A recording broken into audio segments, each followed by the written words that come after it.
Ik kan niks zeggen, want het gaat al live in de stream.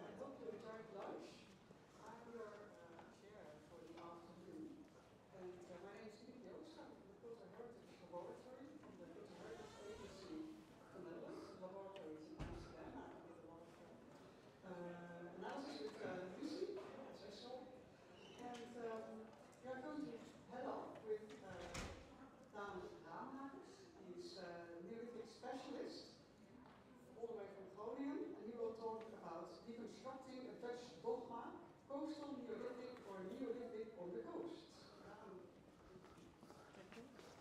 Thank you. Well, first of all, I'm very, very happy to be here, to be invited. And I, of course, being back here and meeting Anna Lou, we had a lovely dinner last night, also brings back memories. And one of the memories that I would like to share is the 1991 excavation in which we collaborated. I was a very junior student, and you were the excavation leader. That was, I think, the first time that we spent a lot of time together. And then Wilmot and I touched upon that subject as well today, because it's still not published. So I think there's a lot to do in wetland archaeology. That's one of the reasons that's very nice to be here. Another thing is, one of the things that struck me this morning is that you could see that there were project members that presented, and a word that they is not mentioned, avoided, ignored, is Vlaardingen culture. And then there's also a video for the bigger audience where that word was used a lot. So apparently there is something there, attention. That is actually what my presentation is about as well. So for starters, who recognizes the reference in my title? And then I'm talking about coastal Neolithic. That refers to a classic paper.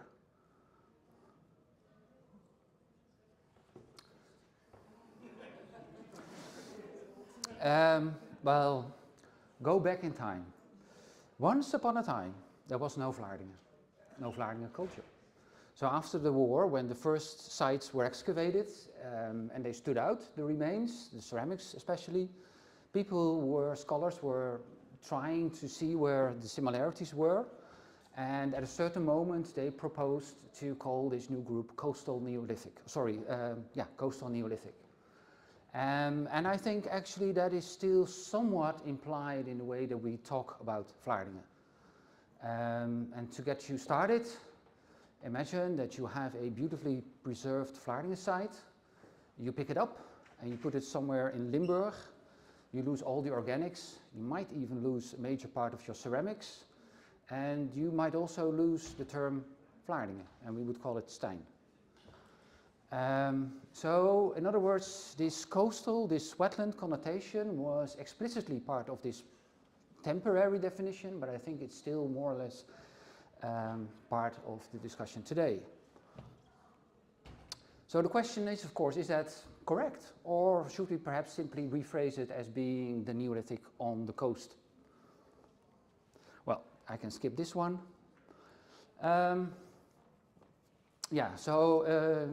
Eventually in 1962, 1963, this idea of coastal Neolithic was replaced, and then the term Vlaardingen was introduced.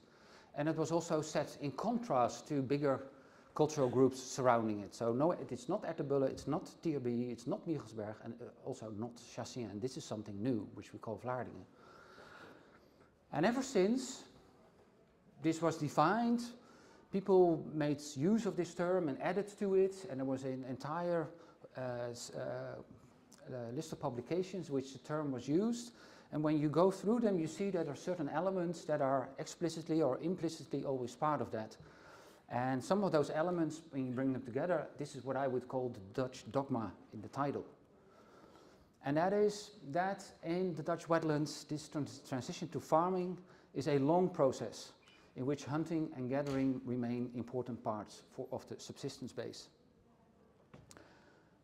And when cereal cultivation and animal husbandry were introduced, these should be considered as add-ons. They were added to a primarily Mesolithic subsistence base. Classic terms in this respect from 1993, broad spectrum economy for late Mesolithic hunter-gatherers, and an extended broad spectrum economy for the Neolithic in the wetlands. I think this is a very explicit use of terminology to underline the Mesolithic roots of the subsistence base in the Dutch wetlands. And so it's, you might say, is layer upon layer, a third and final layer. These patterns in the Dutch wetlands are evidence of communities that have adapted to these environments, which were rich in natural resources and provided limited opportunities for farming practices. I think this is the interpretive framework, the paradigm in which a lot of work has been done. And certainly if you have been trained in Leiden, as I've been as well, this is evident. This is how it is. And I've been part of that tradition for a long time. So another way, if you phrase it, I think these are the two elements of this dogma. On the one hand, yes, at a certain moment we see traits that are typical for Neolithic communities, but in terms of subsistence, you could also call these people hunting, gathering, farming communities. And they are defined by a landscape setting, wetlands, and they are relatively autarkic. In other words, they're not part of a bigger world where a lot of very Neolithic things are happening. No, they're a bit on the side in these wetlands doing their things that are so perfectly suited to these wetlands. And this has been a very successful narrative. And I'm not trying to dismiss it. I'm simply trying to raise questions by stressing that there are other ways to look at it. It has primarily been developed by Leonard Lau Kooijmans, but then also, of course, successfully expanded upon by many of his pupils, and many of those are here present as well, including myself. So this is something, because it's so given, this is the framework in which we work, this is a paradigm. And actually the very first time that I really started to reconsider this was thanks to this book by Stephen Shannon, 2018, in which he presents a reanalysis of the transition to farming across Europe. And every case study that he presents is a story of migrants, of farming communities that are able to live in higher densities in regions and basically replace hunter-gatherer communities. And there is one page, I forgot how the section is called, but it is the one continental exception, and that is our case study area, which is possible, but it does raise questions. And the question is that narrative so successful that even Shannon does not dare to challenge it, or is it really different? So that's where I started to think. So it could be a singularity, or should we perhaps question it? And if we question it, then you might make this move from coastal Neolithic to Neolithic on the coast. And then you might ask yourself whether the differences in preservation between wetland environments and the sandy areas, where we have no evidence of subsistence whatsoever, is actually instrumental in the differences that we see in these communities, or are in our interpretations. Okay. So I will focus on the period that the entire day is focused on. As you can see, I put it between brackets, or between, how do you call that? Pardon? Quotation marks, thanks. Because one of the things, actually what I want to question is, how useful is this term? And for that I will focus on the following 5 aspects to see whether on any of these aspects we are able to define what Vlaardingen is. So for starters, it is quite interesting, and I've only collected a few examples, that the pots that we consider so typical for Vlaardingen, again, if you pick them up and you put them in other areas of the Netherlands, they change their connotation. So I already gave an example of a Vlaardingen pot ending up in Limburg and becoming Stein, but there are also settlements from the Van der Beeke culture, and then we're talking about Northern European archaeology, so this is supposed to be very different, but some undecorated pots from Beekhuizer Zand. If you would pick them up and you could hide them in the assemblage from Vlaardingen or Hekeling, you would not see the difference. And then to the right, a beautiful color flasks. And here are examples from, the top one is a funnel beaker one, the middle one is coming from Stein, and the photo is coming from Wartberg. So even these very specific types of artifacts are shared across a very large area. It even continues all the way up to northern France. So it's very difficult, if you do not know where a pot is found, to label it as Vlaardingen. And I think that something similar is true for flint artifacts. It's also very difficult, and Lasso also wrote a good section on that in his thesis.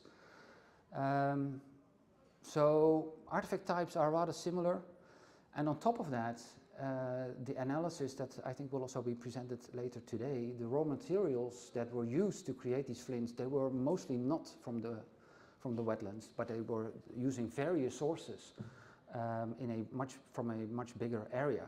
So these people, this is, let's say, a topic, an element that relates to this idea of being relatively autarkic. They were connected. And then I have a third point here, activities with a question mark. Of course, thanks to this beautiful project, we now have a very good idea of the kind of activities that are preserved and that we can analyze, making use of useware analysis. But how much do we actually know about the use of these artifacts beyond Vlaardingen? How many TRB settlements do we even have in the Netherlands? And how many artifacts from these settlements have been analyzed? 0. So how can then the results from what we see as typical Vlaardingen activities, how certain are we that they are typical Vlaardingen activities? Could they not also be found in the other regions? We have house plans, settlements, and I picked one example. So to the left is a house plan that was excavated in Den Haag a few years ago, and to the right are 3 house plans that were excavated near Eindhoven. So again, you see that these people in very different landscape made very similar houses. We can also talk about cereal cultivation, which the type of cereals do not seem to be so culturally significant in this period. Emmer wheat and naked barley are dominant probably in all sides of this period. And the fields were also worked with similar tools. So we have these art marks. This is a photo from Groningen, but there are actually many more Vlaardingen cultivated fields that we have excavated than TRB ones. We can also talk about animal husbandry. I think that one of the things that I find still extremely intriguing is the variability that you have. If you have all these Vlaardingen sites and you make a long list, some of them are dominated by bones from domestic animals, other apparently are hunting stations, and everything in between. Is this perhaps typical for Vlaardingen? Well, I don't know. From TRB in Drenthe we have 0 bones. From Stein in Limburg, we have 0 bones. So this is certainly something I think this is not part of the current project. There is a lot to be said about this, and to illustrate it, I will make use of an example from a project that has recently been finished in the Netherlands. So we've been working on one of the previous Neolithic phases of wetland occupation at Zwifterband, and here you see a graph of communities dating around 4200 BC, so quite a lot earlier than the Vlaardingen sites. And we're looking here at the graph with stable isotopes, and for those people that are overwhelmed by the number of dots and how to read them, it's actually very simple. Dots that are really close to one another make clear that these animals had a very similar diet, and if the distance is large between the dots, they had a very different diet. And if you look at the yellow squares, these are cattle from the site of Zwifterband, and then you clearly see that there are 2 groups. So they had a strategy, an animal husbandry strategy that included 2 herds with different strategies. Currently under review is a paper that connects this also to strontium and oxygen isotopes, and the pattern is mirrored there. So we have one group locally kept and one which has isotope signals that refer to the uplands, so at least to the Veluwe, but it could also be much further away. So I think this is the kind of data that could be added to also to the Vlaardingen period, to have a better idea of let's say, the knowledge of these people. How did they, what were their strategies with their animals? So are there simply some cattle, or were these cattle important? Because here you can see there are 2 strategies visible that makes clear that they are not doing something, they have clear ideas. And also the genetics that were studied also make clear that they had full control over these cattle. Control, keyword. And we can also look at human genetics, of course, and if these Vlaardingen communities, these wetland communities, are more autarkic than other communities, you would also expect them to have perhaps a bit of a deviant genetic signal from groups that actually were more integrated in this Neolithic world. Well, you can look at this, you can see the red dots. These are Vlaardingen/corded ware, and then the green dots are from Belgium. And the graph actually shows how higher up in the graph you are, how higher the percentage of Western hunter-gatherer genetics are found. So you can see it starts in the late Mesolithic, it's 100% Western hunter-gatherers, and then you see it slowly moving down, but you can also see that at every given moment there is still some variability. And you can also see that these Vlaardingen/corded ware individuals do not deviate from their Belgian counterparts. So they were equally integrated in Neolithic genetic exchange as their Belgian counterparts. So, for those aspects that we can compare, the characteristics of the coastal region sites do not differentiate from neighboring groups and regions. So I think it would actually be better to talk about Neolithic on the coast than coastal Neolithic, because then we lose this implied reference to the wetlands and to the importance of hunting and gathering. No, these people were rather similar. And I think I'm slowly arriving at a point where terms like Vlaardingen and also Stein are of limited use to structure our interpretation of this study area and time period, given the absence of distinguishing aspects of material culture. For sometimes in my classes in Groningen, I tell my students, we're running to the end of the life use of the culture concept. And I think that before my retirement, which is 12 years from now, we will have abandoned it, also in Neolithic archaeology, as we have done in many other periods in the prehistory. And in other periods of Dutch prehistory, it was also quite common to talk about cultures. Alp culture, what else do we have?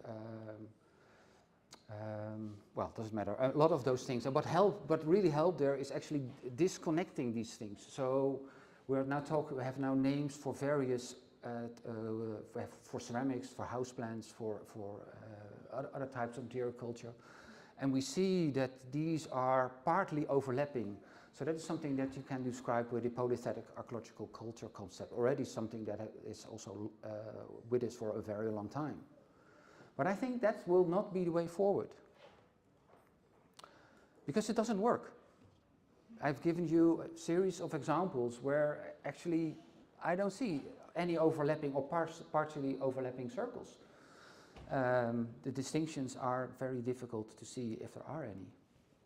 So I think we need to deconstruct more and not go to the level of this polythetic archaeological culture model, but really focus, or really, that's a sentence that doesn't work, right?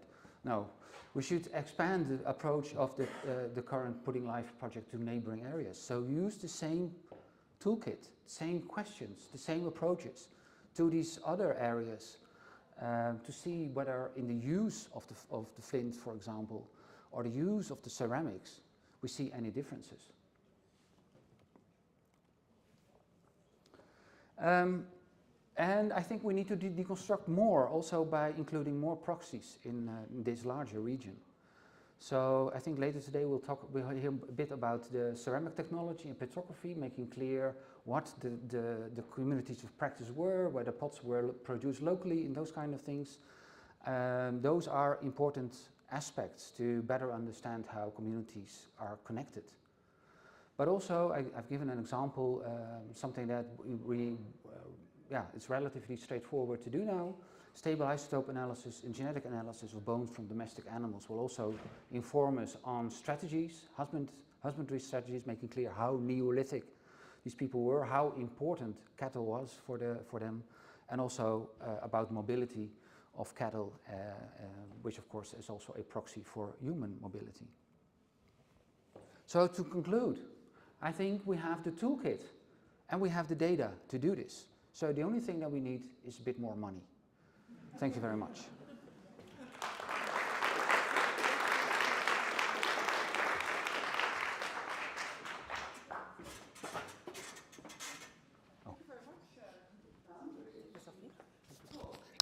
Remember during our first meetings of the group, we were discussing actually using the term of flaring, and we did that. And I was wondering, are there any questions? We have time for small questions.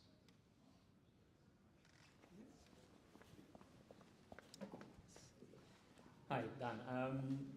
I have a question actually that relates to the point you make, indeed. So how do we use that term flooding? I think I'm fully in agreement with you that the usability of that term is difficult. But maybe if you could go back to your slide on the ancient DNA, because you point out that there's 3 red dots that are labeled as flooding.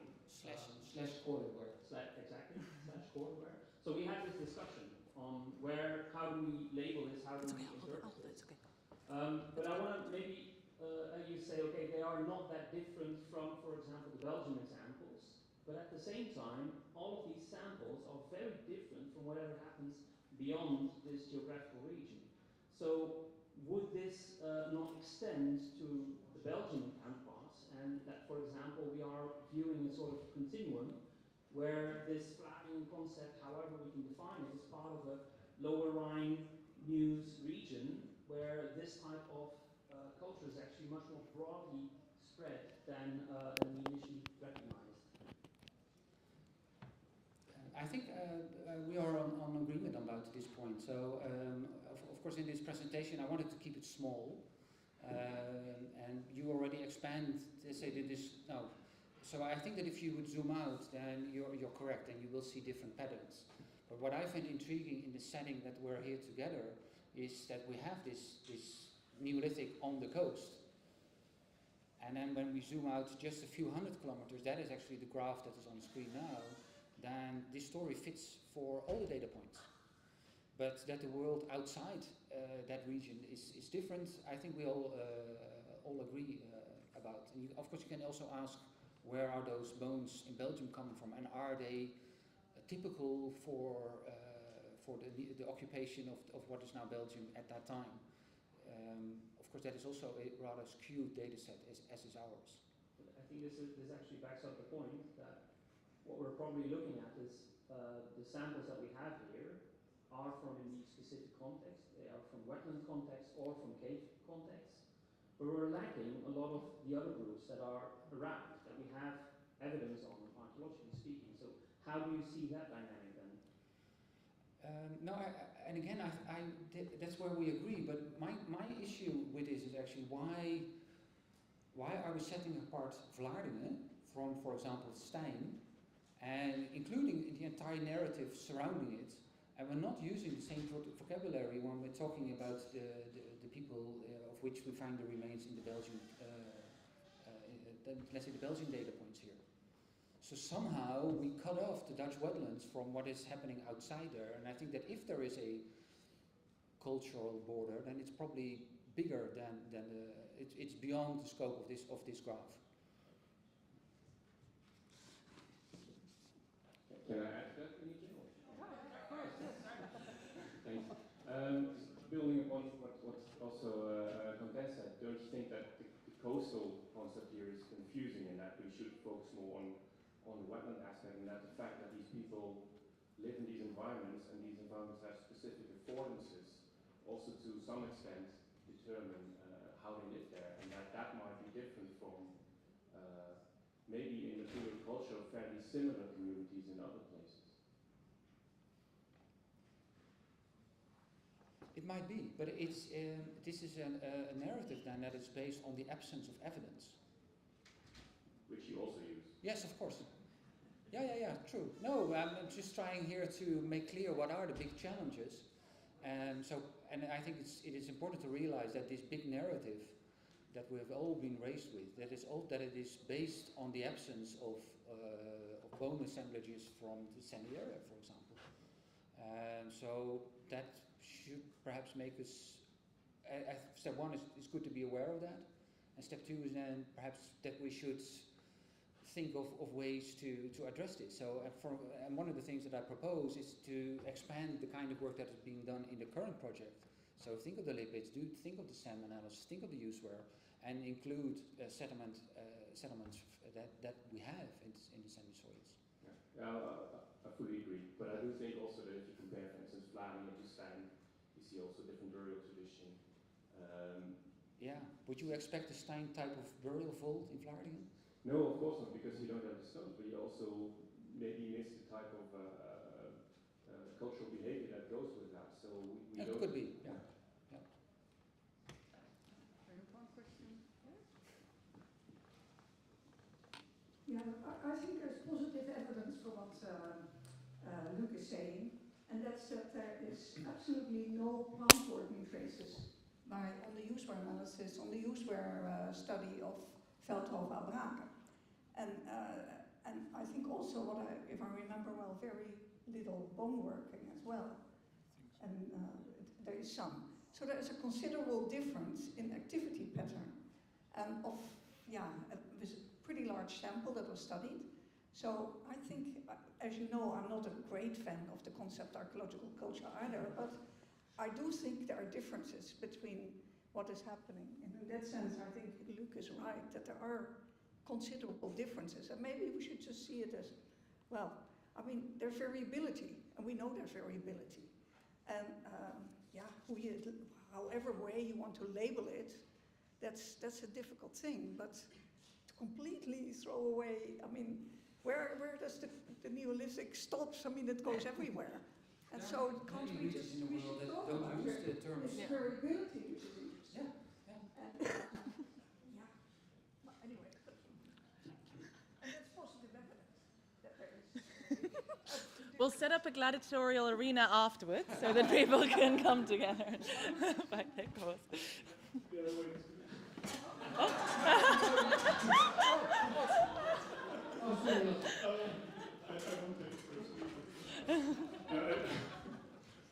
I think I agree, especially for this time. I think indeed we're looking at such different things in terms of what we know that we miss too much. But I think for me, one of the things you also mentioned, the funnel beaker, I think there I do see sort of a border in many ways in terms of these flint axes are very mobile for both regions. We see axes being traded over hundreds of kilometers, but there's not a single funnel beaker style axe in any of the Vlaardingen settlements. I feel that's a deliberate sort of a border that people would otherwise have been able to exchange those. Because in Drenthe you find axes from Denmark, and in Vlaardingen I find axes from Belgium. So for me that's sort of a border, and also in terms of burial rituals, there's not a single Vlaardingen inhumation grave with a pot. Something, and of course you don't have a hunebed, but you could have something like Dalfsen in the Vlaardingen region, we don't have that. And also the wetlands, like the wetland sites, in fact we don't have those settlements from the funnel beaker. I think if you would have similar Vlaardingen settlements, you also have a wetland area above that. But why didn't we find those in Friesland? Or, I don't know that area that well. But I would expect that if you have similar wetland sites in that area, you would have found them. So I do think there's maybe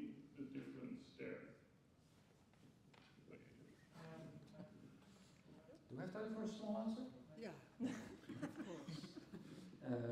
I agree with that the differences between the northern part and southern part are bigger, and I think there are many of the problematic finds that are in the middle zone. So we have a pot from Zeewolde, these settlements, the settlement from Beekhuizen Zand, you have the pot from Neden.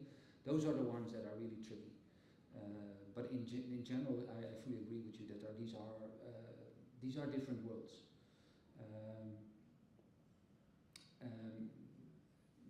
Yeah, but I think I'm also coming back to the Veldhoven side. These patterns, they are right. At the same time, it's quite intriguing, and probably you never read the ceramic articles chapter of these publications. But you see that it is quite. They use quite a lot of text to, at a certain moment, decide whether to call it Vlaarding or Stein. So if that is apparently something that is under debate, then suddenly it's a house of cards again. So I think that is I would say also one of the main takeaways of today: the extreme variability of the sites in many aspects. So the question is: are we certain that we have covered the variability, and can we use that as building blocks to talk about?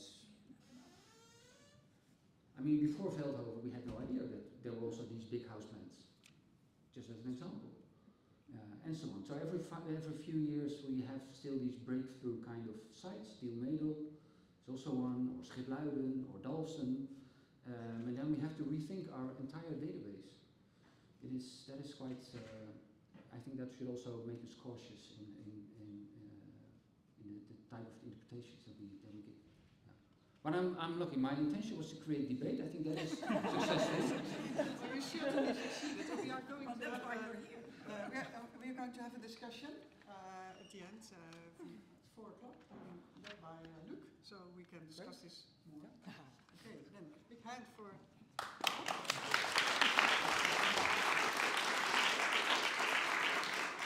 We're going to proceed with Wilmut Out. She is going to discuss the vegetation and plant use at the late Neolithic wetland site. Can I attach this to you? Thank you. 2900, 2500 BC. Oh, do I go to the next slide? I think yes. That one's basically. Yeah. Thank you. Good afternoon. Thanks a lot for the invitation to be here today. I'm enjoying very much to hear about all the exciting results of the project. So, and Anlou asked me to present archaeobotany of Hekeling, and I think after having heard some of the results today, maybe I can add a tiny bit of information here and there that adds to the big puzzle. We're talking about the wetland sites of the Vlaardingen group today. I was trained to call it Vlaardingen group and not culture. Yeah. And it's about archaeobotany. Okay, the archaeobotany, it was not me who analyzed the data. There are okay, I'm going to say it now. 2 teams, Professor Corrie Bakels, yeah, here on the first row, led the team from Leiden University. Corrie, Wim, 4 students. One of the students is in her group, Caroline Vermeeren. And they did do pollen and macro remains, and then there was Wood by the Wil Kaspari from the University of Groningen, together with the student Marjolein Suwijn. Okay, back to the slide. The archaeobotany aims to reconstruct vegetation, human impact on the vegetation as seen in pollen diagrams, and to understand plant subsistence. And then important questions with these types of sites, were the crops cultivated locally or imported? And for me it's a question, and not that the answer is prefixed already. And another question always, can the archaeobotany contribute to understanding social aspects like site function? And I can only present a little bit of the archaeobotany today, and there are many more aspects to it that are also already published. So these are only some highlights. Paleogeographical map. It's about the archaeobotany of Hekelingen 3. Yeah, Hekelingen 3 is located south of Rotterdam in the Maas estuary. and it's located in the intertidal zone, but it's and the environment was a freshwater environment. The site of Hekelinge 3, excavated in 1980 by the National Museum of Antiquities. Leendert Lauwe-Kooijmans, Leo Verhard, Piet van der Velde, they directed the excavations. We have a site occupied or visited between 2,900 and 2,500 Cal BCE, and people lived on a levee about 35 meters wide along a tidal gully. And so it is tidal, there's a tidal effect, but it's mainly a freshwater environment. Hekelinge 3 is an exciting site because it's not just one refuse layer or one site. No, there are 12 clusters of post holes and refuse and huts. And most have been interpreted as huts. But there were also 2 cremations and 1 other burial context. And the interpretation, independent of the project that is being presented today, where that there lived 2 or 3 households and they came repetitively. It was non-permanent occupation during a period of 200-300 years. And that the economy was based on a mixed economy, and wild local resources, fishing, gathering, hunting, and farming and animal husbandry. Yeah, so you see the clusters on the slide, and on the image on the right, the black layers in the middle. Let me see, can I show that? No. Okay, the black layer in the middle, lower layer, phase 1. Phase 1 occupation on the levee. Phase 2, a lot of material from phase 1 is being eroded by the water and redeposited in a small gully. People also live there. And then phase 3, more stable again, occupation on the levee. Hekelinge is an exciting site for another reason. There has been done a lot of archaeobotanical research, much more than at many other sites of the Vlaardingen group. So, there have been analyzed 4 pollen series, Corrie Bakels, Wim Kuipers and the students. 160 macro-remains samples were analyzed, and 100 samples also contained interesting remains. And then there are 1,000 wood identifications of uncarbonized wood. And it is exciting again. There's information from artifacts, from posts, from other worked wood, and from unworked wood. And that you can compare these 4 categories, that's exciting, that's special, that gives lots of extra information. If you would only look at the artifacts, then you do not have that depth. And then 53 charcoal samples have been analyzed. And for comparison, sometimes nowadays there are just 2 or 6 charcoal samples analyzed at sites that have been relatively well investigated. So this is exciting.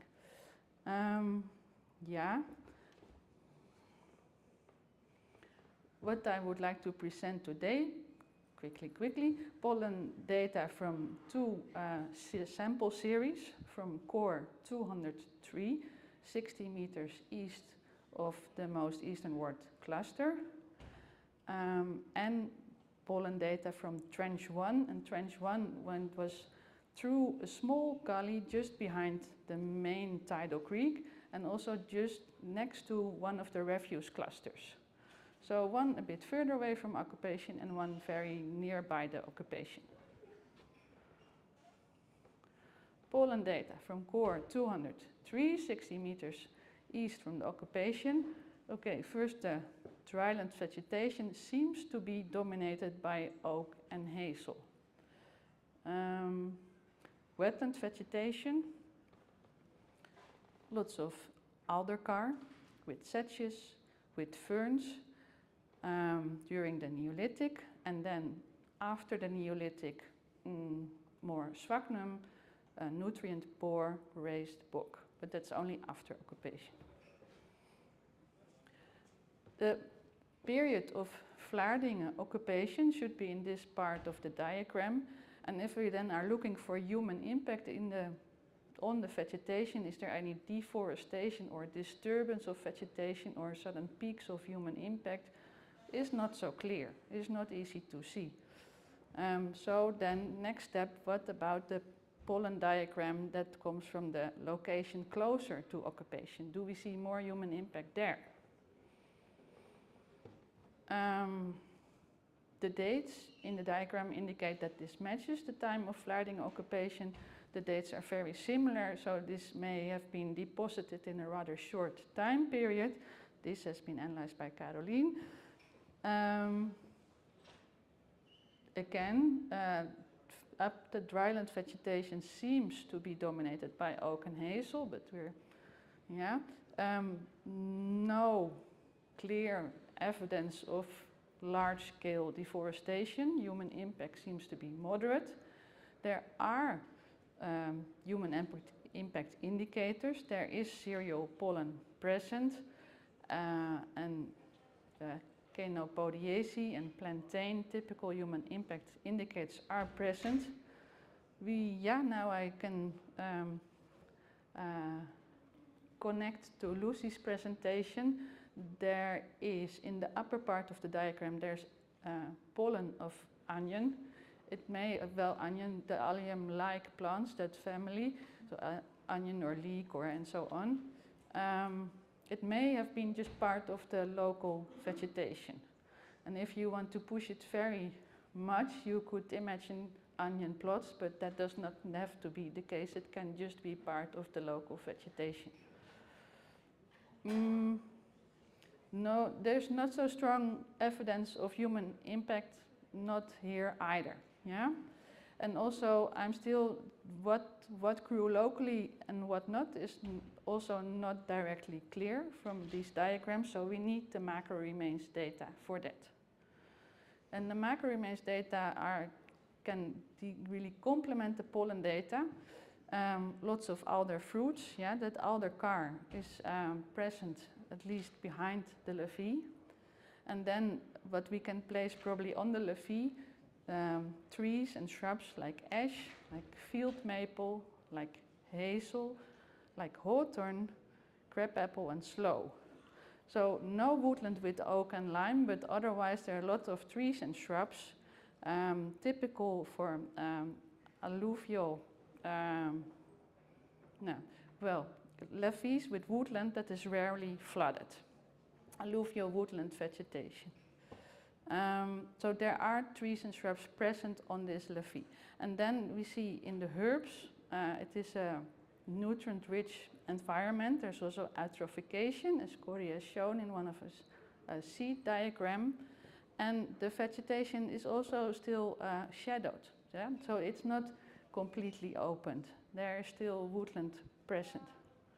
And then through time, you see an increase of alder-car. And it's mostly a freshwater environment. The macro remains, they also give information about plant use when we look at which taxa have been found in a carbonized state. And those remains include a lot of potential food plants. Hazelnuts, of course, acorns, crabapple, sloe, water chestnut, and tubers of lesser celandine. So that is not that's a list of taxa that's not unfamiliar for Dutch Mesolithic, Neolithic.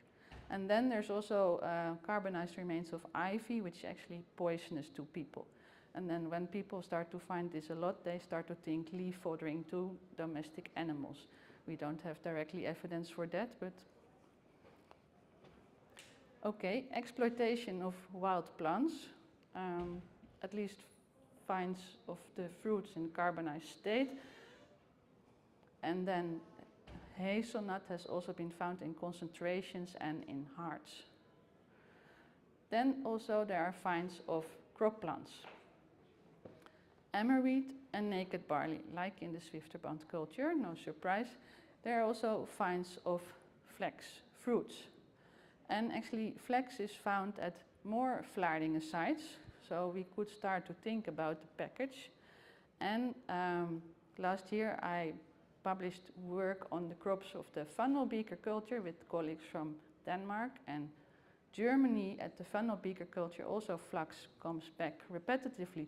So similarities and differences, I see similarities between the Vlaardingen group and the funnel beaker culture in the crop assemblage. And I also recognize variation in the crop spectra between sites. So the question is always, are these crops cultivated locally or are they imported from elsewhere, and where from then? Can we say anything? And then if you go into the details, the macro remains of the cereals from Hekelingen 3 do not directly give evidence about local cultivation, yes or no. But the arable weeds, I think, do give information. So how to look at the arable weeds? Ideally, you would have, you look at the arable weeds of a concentration of carbonized cereals. Concentrations at these sites are actually rare, concentrations of cereals. What I could use are, what I used, samples with more than 20 carbonized cereal grains. And I looked at the potential arable weeds in these samples, and then in the material from one cluster and one occupation phase, I argue that I see indications of import, that there are seeds of plants that did not grow at Hekelingen 3 and that are more likely to represent vegetation from the dune zone. That does not say that it gives an indication for one phase and one cluster, and that maybe is,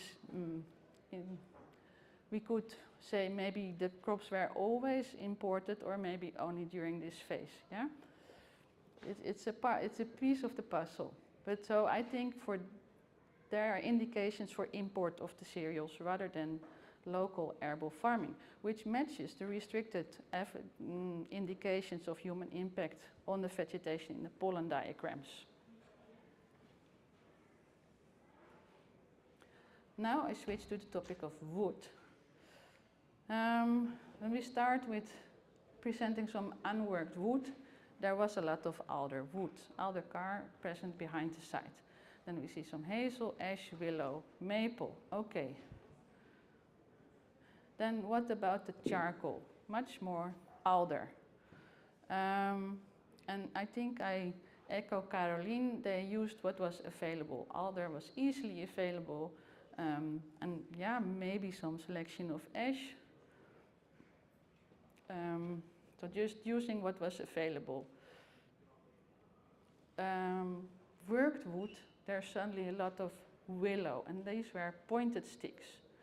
Uncarbonized pointed sticks. Maybe some remains of a fish trap, a fish fence, but we do not know precisely what it was.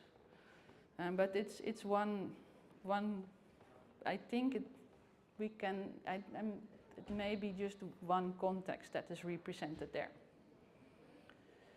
And then comes the exciting part, the posts. And here we see strong indications for selective use of wood for the posts of the huts, because there's not so much alder anymore. Instead, there's more hazel, ash, and maple. And then also, for the first time, there oak is present, because there were 5 posts of oak.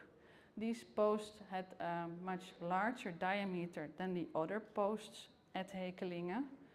And I do not find back oak in the unworked wood or in the charcoal. And in the macro remains, they are only present in a carbonized state and not in an uncarbonized state and not in a juvenile state, the acorns. So I argue we have indications for import of oak. And also it was used for a very specific context for an exposition platform.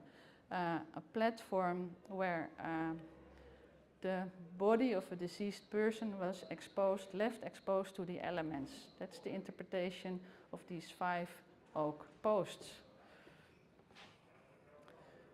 So the wood gives, on one hand, shows use of those taxa that were available. But if we look at the posts, then we see evidence of selective use of wood for very particular purposes. And the wood gives indications of import of oak. And then we heard already about the bow of yew. So here's one bow of yew. It's an artifact. There's no yew in the worked wood, in the unworked wood, in the charcoal, not in the maca remains, not in the pollen. So this bow is imported from somewhere else. Conclusions. We have vegetation consisting of alluvial woodland, no oak on the levee, no lime, but a variety of other trees and shrubs. Behind the levee there's aldercar, along the levee probably also willow. Human impact, I do not see strong evidence for enormous deforestation. I do see evidence for eutrophication. Yeah, people polluted maybe a bit. A large variety of wild plants was collected and probably also consumed. And then, as far as I can see, there were crops, emmer wheat, naked barley, and flax. And for one phase, I argue in favor of import of the crops. Wood exploitation, use of taxa that were locally available, but there's also some evidence for the import of wood, and there's definitely evidence of selective use of wood. What I did not present, I also, Milko Wansleben made it possible to plot data of the maca remains, of the wood, of the charcoal, and I compared data from the various units and also the different phases. And I see a lot of similarity and continuity. So the archaeobotanical data argue in favor of a continuous site function, and that the people at the various units maybe had a similar comparable social function or rank. Or there are two refuse clusters that show larger diversity of taxa, both in the maca remains and somehow in the wood or charcoal. So maybe these units had a slightly different function, but it could also just be taphonomy, that these units are the better preserved units and that therefore there is a larger variety. Hekkelinge tree. Quite some data have been analyzed and published also in the past, but there's not a final site report yet, and some finds may be ready for revision, like this analysis. So next step would be to compare these outcomes and data with information from the other material categories, find categories, and come with the final synthesis. Big thanks, many thanks to all the people who generated the data. Many thanks to the people who helped during the renewed analysis of the data. And last but not least, a thank you to Kiel University, because it was during a postdoc there that I could work on publishing part of the data. And thank you for your attention.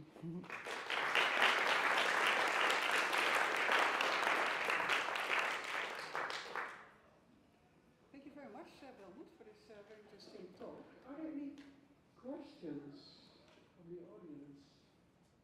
Yes, Luke? I might have misheard, but did you suggest that indeed the oak posts were transported?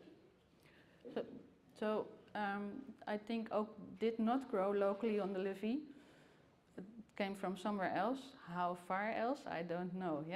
I forgot to say the dune sites. That's the 15 kilometers away. Perhaps oak could have grown there. It must have been quite an investment.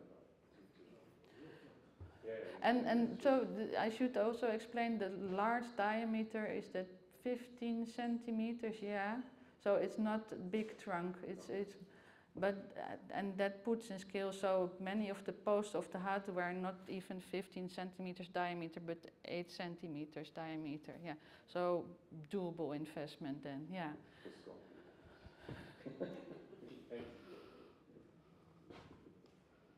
More questions? Thanks a lot. Thank you so much.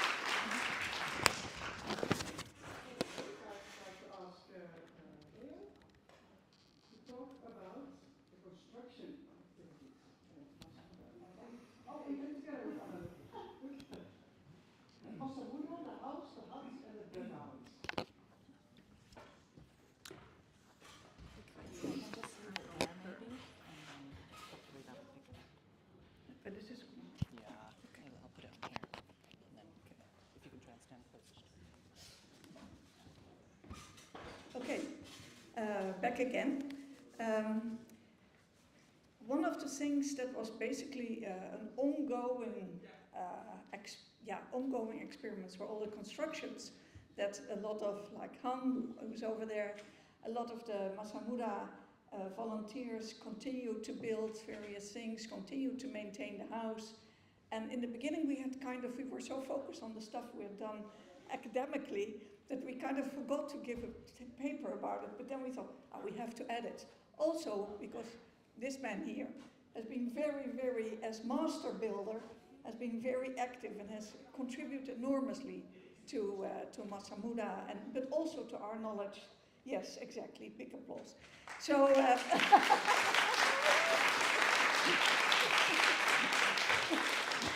was a pleasure. okay, and he also added to the good atmosphere in the team and in the. So it's one of the reasons why having a good craftsman in your team is extremely important and gives so much more different insights that we as brainy academics sometimes forget and overlook because we don't use our hands enough. Anyway, so I give a little introduction and then Leo will take over. So, as said already a few times, and there was a film about the construction at lunch, but I don't think many of you had time to see it. But anyway, that is available at YouTube, but also at the exact site, I think. You have to look a little bit, search for it, but it's there. So this film shows this whole entire process. So it wasn't part of the project, so I will only very briefly talk about it. It was built in 2016, and it was, really the beginning of this long-term collaboration between Masamuda and Leiden University. There were also many students who have contributed to it. But by the time it was finished, there's Leo, the house was empty. There was a little hearth where we found that on the excavation plan of Haamstede Brabers. We had made benches along the side because it had a function to receive school kids, so people had to be able to sit and be comfortable. So that was the way it looked until we started this process, because we wanted to do a little more. But first of all, these are all the volunteers. There are several of them here in the room. Actually, also one of our ex-students, Iris, I think she's still there. Yeah, there she is. So they all continue to maintain the house, and that was one of the first workshops. We did a lot of workshops in this project, and one of the first, I think it was the first, was to kind of teach maintenance and to make sure that the house would be maintained properly, because the first 5 years we had to do it, but in 2021 we transferred all the rights and obligations, so to speak, to Masamuda, and so they had to do it. So the facades was something where which really needed new reeds. Every storm would remove some of the reeds there, so that was necessary. The roof had to maintain and put new salts on top. So all this under, like I said, the watchful eye of master builder Leo Wolterberg, who actually builds lots of houses. So maintenance, more, so that was one thing. But then, just as we really wanted to start furnishing the house, which was one of the objectives of the project, there was Storm Unity. And on the 18th of February 2022, and I think we were very, very lucky that the house remained standing in a way. So, and it was basically due partially because many of the posts had already rotten. So that was actually quite quick. And so the structure, it was the internal structure that kind of kept it whole, but the fact that the posts were rotten made it leaning over quite considerably, as you see on these pictures. So from here on, I'm leaving it to you. Yeah.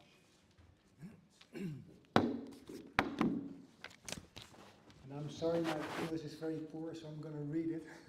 So.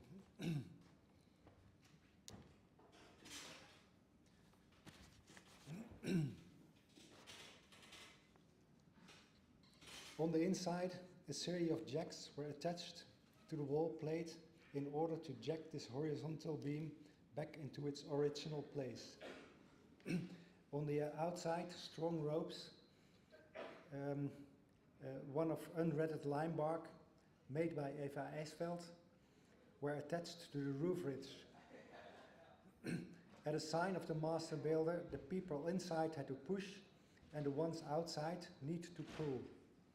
This way, we succeeded to raise up the construction quite easily in just a few minutes at least. Yeah.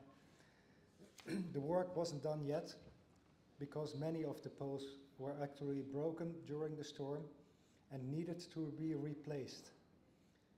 It was also necessary to replace some of the center posts, and of course the walls must be replastered. The storm hit the house sideways, exactly where the horizontal two wall plates supporting the rafters were connected. This certainly turned out to be a weak point in the construction, and the lesson we learned was that we need three sections of wall plates, a longer one in the middle and two shorter ones toward both ends of the house. Of course, if there is long enough trees to cover the entire length of the house, in our case a little over 9 meters, that would be even better. However, the reason that the house collapsed was basically that the posts were rotten. Yes, it works.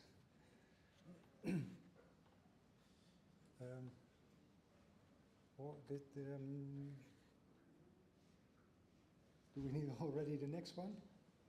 I missed it. Annelou? Ja. Klopt het nou nog? Even kijken, is het? Replacing, no, no. Replacing the yeah, okay. We had tried in a previous house building experiment at Horsterwold different ways of treating the bottom ends of the posts to evaluate whether charring the post would improve the durability underground. This was not the case. All posts, regardless wood species they were made of, charred or not, bark removed or not, they all started to rot after circa 5 years and therefore need to be replaced. At the Horsterwold house, we had already experimented with a technique showing that replacing posts turned out to be far easier than we thought. The whole process only took about 1.5 hours per replacing. Here you can see how it was done. A longitudinal ditch is dug in the direction which you can remove the post, here along the length of the house, making it slightly deeper, causes the decayed posts to sink lower, so it's easier to lower it and take it away. A new post can then be slided into the ditch and put into the place. The ditch then also, of course, have to be filled.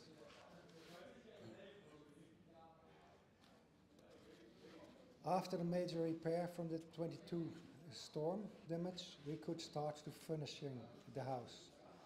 In most prehistoric houses, the furniture was built along the walls, something we also did initially because of the educational role of Masamuda. However, we took most of these benches away because we realized that that would not have been the way past people would have lived in a structure like this. Together with a group of volunteers, we started to brainstorm how it would be like to actually live in a house like this, especially in cold winter months. Would you sleep on a bench along the wall? No, too cold. Much better sleep huddled together in a sheltered part of the house, not too far from the fireplace. And that is how the corner bed came to be. That's what you see here on the left side. Yeah. Because we departed from the post holes found on the Haemstede Brabants excavation, and no post holes were found in the corner where the bed would have to be built, we thought of another post hole free construction. The bed was made on a series of beams which were put directly on the ground. On top, a bed was made from willow branches with reeds mats piled on top. Yet we kept a part of the long branches along the wall to create more sitting space near the fire in order to accommodate more visitors. Still, the house was large and empty and would be hard to keep heated in the winters. We need to build something in the middle to break up the space.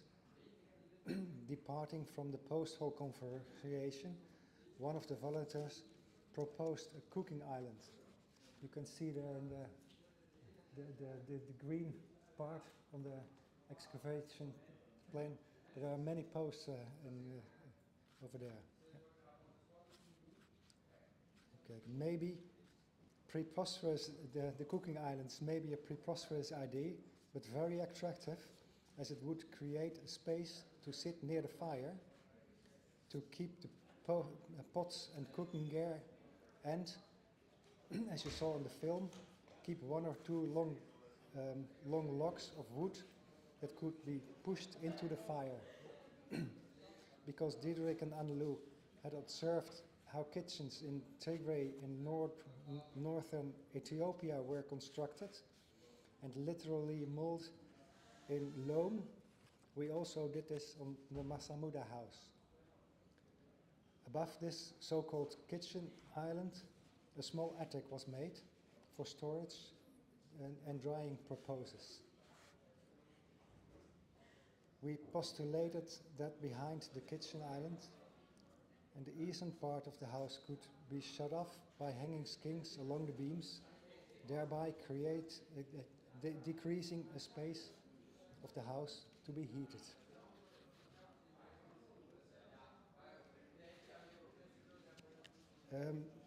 We needed paddles for the dugout and started to split a stem of an ash tree. To our surprise, it turned out that with careful splitting and good quality of wood, you can make beautiful planks. The 7 planks that resulted from this one piece of wood were too good to turn into paddles, so we decided to make a little storage rack in the eastern part of the house, which was still empty. The paddles were made from a less beautiful trunk.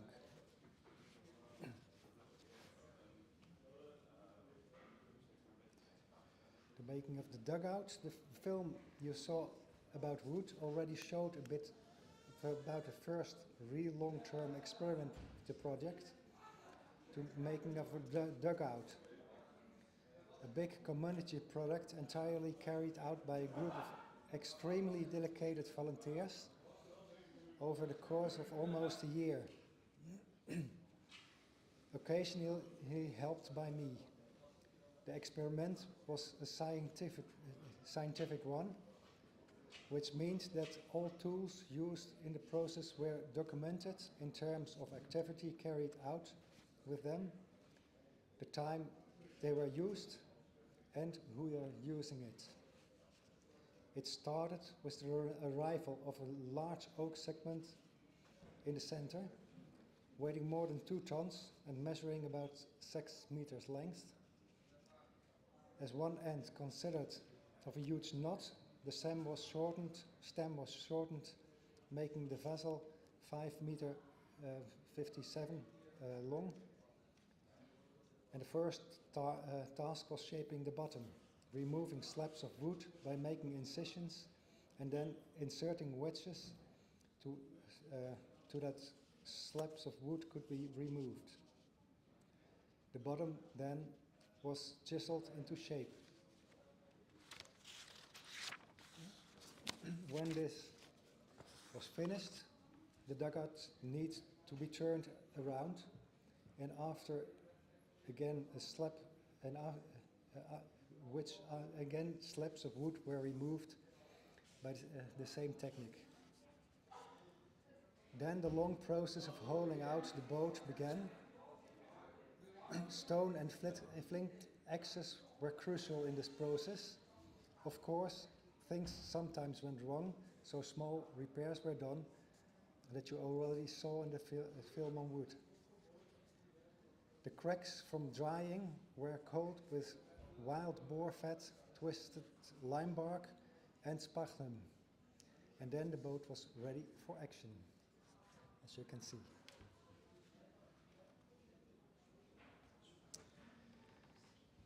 We quantified all those tools, tool use, with everyone keeping time in using an experimental tool. The total amount of time were used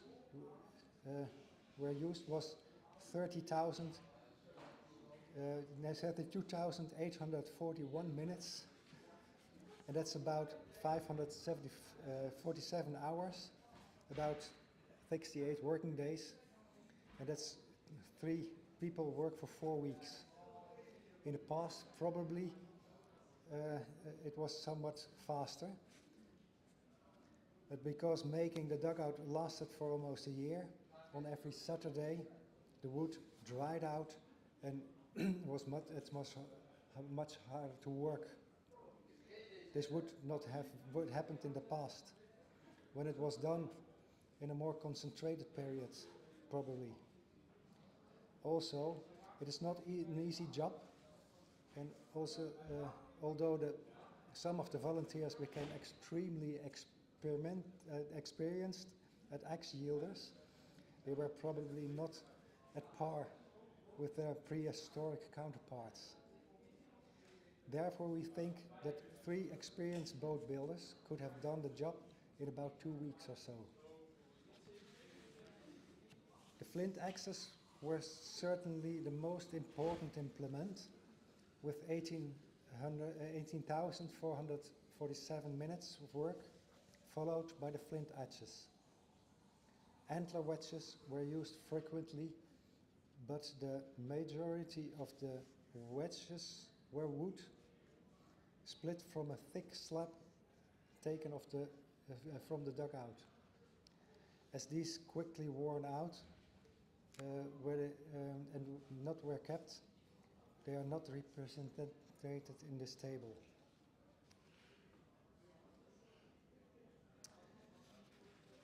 Another thing was the Anolu hut.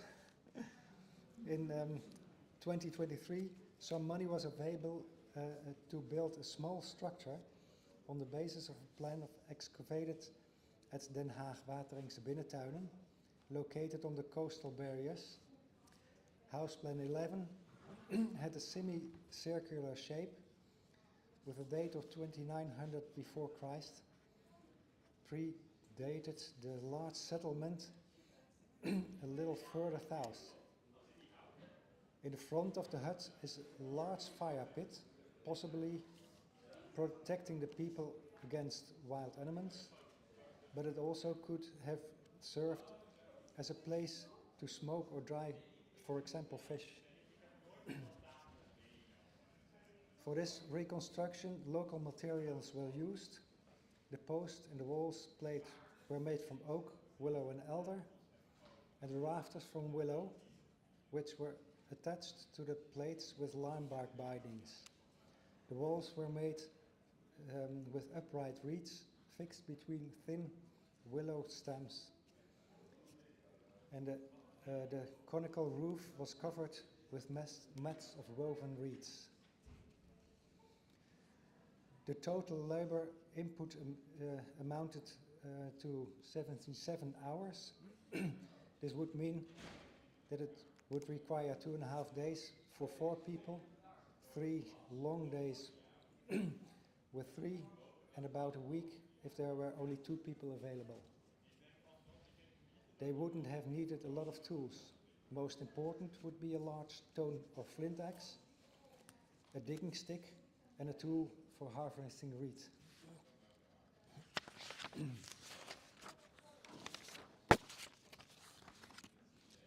The hut was interpreted as a seasonally occupied dwelling by the excavators, possibly used to get familiar with the landscape and assess to the possibilities for permanent settlement. It thus played a role in our ideas about mobility, connectivity, about which Lasse and his colleagues will speak more after this talk.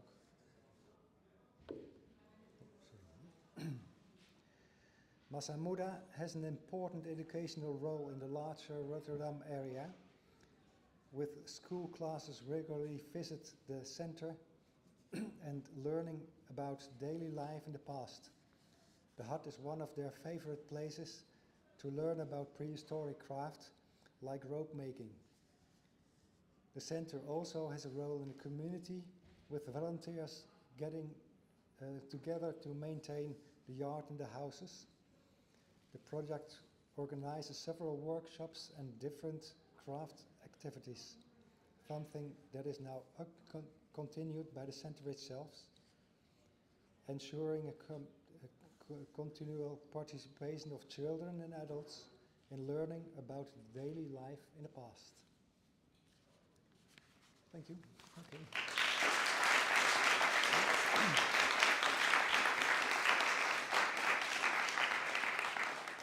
Thank you very much, Leo. Last Sunday I hurt my back by doing a little bit of gardening, and then when I see you do this, I think, wow, I'm really impressed. So does anyone have a question to Leo about how to build a hut or how to work wood?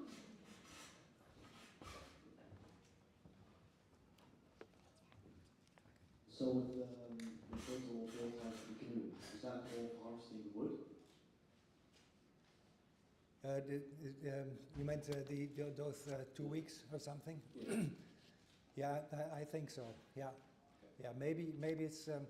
I can imagine that it's like you're going with maybe 4 people or something to the place where the trees are growing, and cut a tree down, and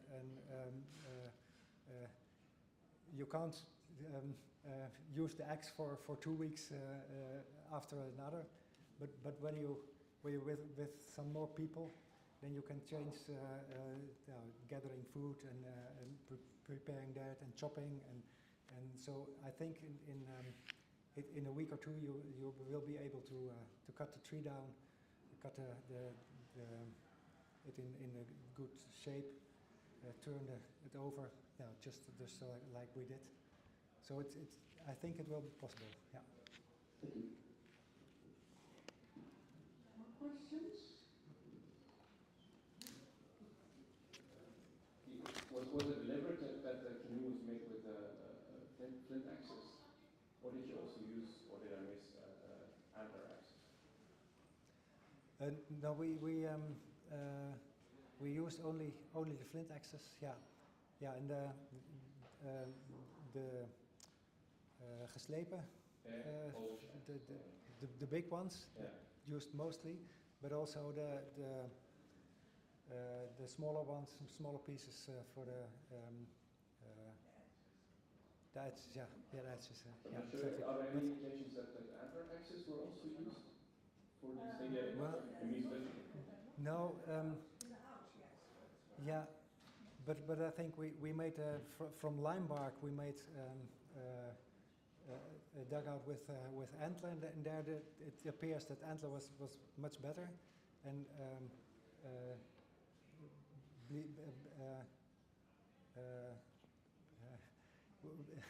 keep sharp also for a longer time. But because the oak tree is much harder, then it will be bot in yeah. So we just but for the to make the beginning of the splitting off, we used the bone frequently, and that was very nice to make the first a little cut, and then put the wooden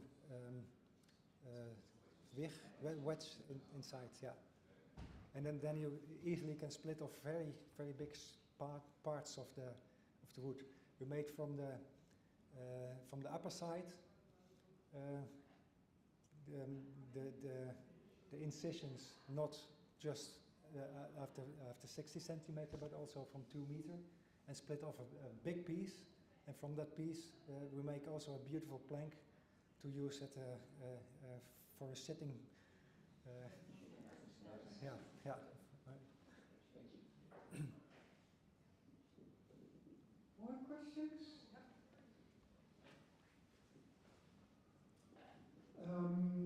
I was wondering about the construction of the house walls. What you show us is on the outside there's reed, I think, and on the inside there's clay or wattle. No, that's there are two different things. The house was just vlechtwerk, wickelwork, plastered with clay. But on the smaller hut, there was just reed. Yeah, and if you look at that one, the outside. Oh, you meant the front to the back wall. Yeah, and that's we discovered that is a very good way of making a wall. When you make on the excavation, you don't see many poles standing and at a at the entrance side from the house, and when you want to make wiggle work up that high and use also clay on it till the top, then it will be very heavy and it needs poles straight up. But when you make it from reed, it's very light, and you just need a thin layer of clay on the inside to keep the wind out, and then it's very light and also very durable, because the reed is out on the outside, keeps the water out, and on the inside the clay stay. The reason why I ask is because I've excavated a few of these houses in The Hague. Yeah.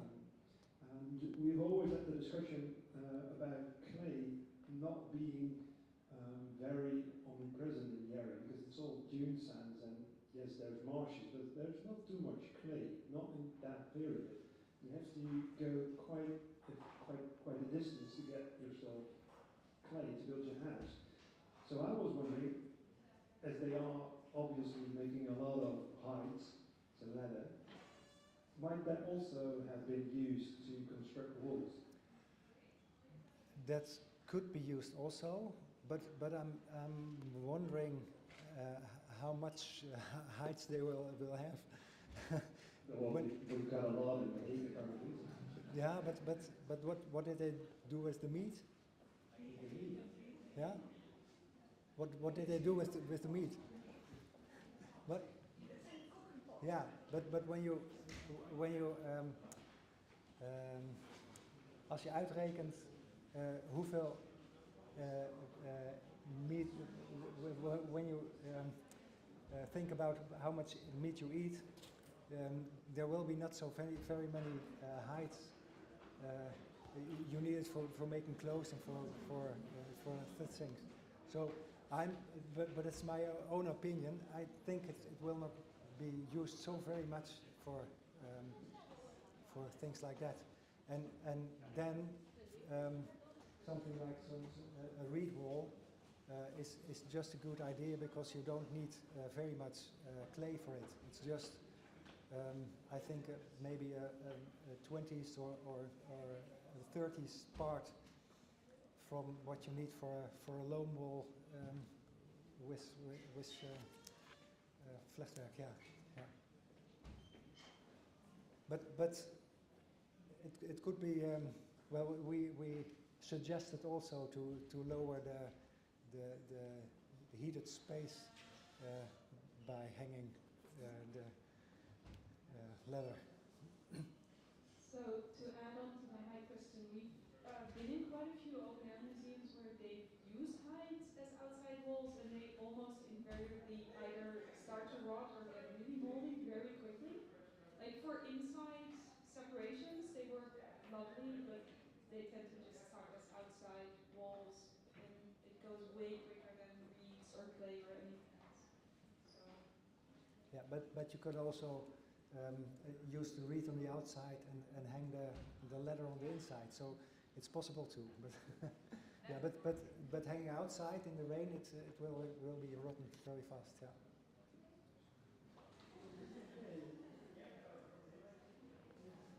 Well, it's not really a question for me to do because we talk a lot about it. But I was wondering if you could tell something about the lifespan of the posts because you now mentioned 5 years.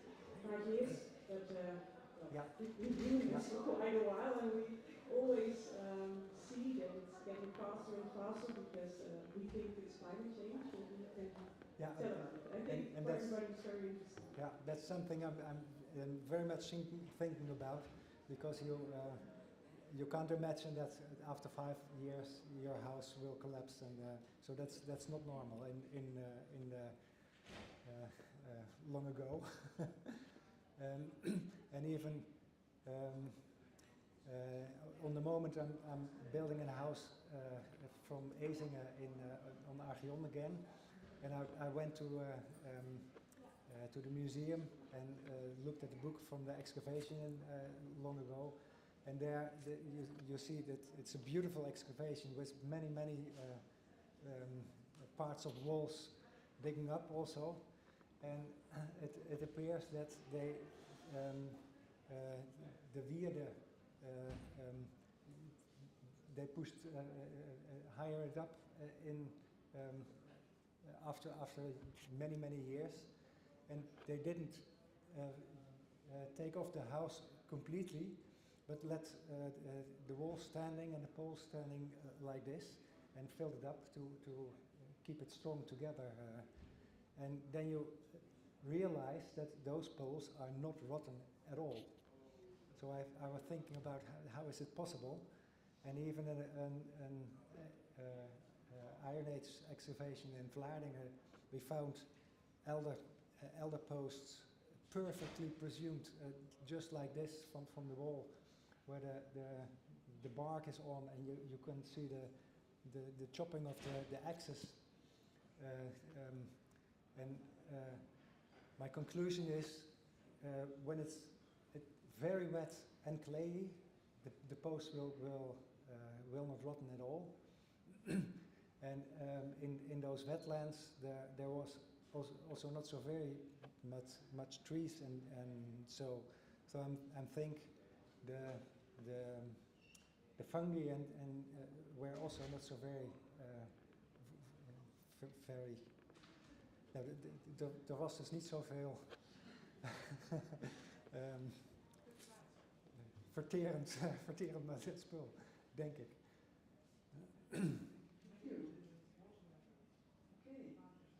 Thank you again. Ja, heel welkom.